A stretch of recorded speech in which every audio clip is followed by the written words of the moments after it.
એક વ્યક્તિ ખૂબ દુઃખી હતો. તેના મિત્રએ કીધું, તું કૃષ્ણ ભગવાનની પૂજા કર. એ તો જઈને કૃષ્ણ ભગવાનની મૂર્તિ લઈ આવ્યો અને ધમધોકાર પૂજા શરૂ કરી દીધી. ઘણા દિવસો વીત્યા પણ કોઈ લાભ થયો નહીં. તો બીજા મિત્રએ સલાહ આપી કે તું અંબેમાની પૂજા કર.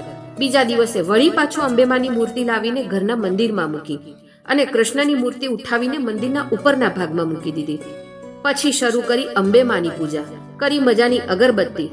વળી પાછો વિચાર આવ્યો કે આ અગરબત્તી તો અંબેમા માટે છે, આ કૃષ્ણ સૂંઘી લેશે તો.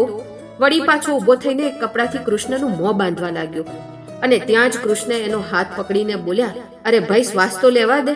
તો પેલો ભાઈ બોલ્યો, આટલા ટાઈમથી પૂજા પાઠ કરતો હતો તો આવવાનો ટાઈમ ના મળ્યો અને આજે પ્રગટ થઈ ગયા.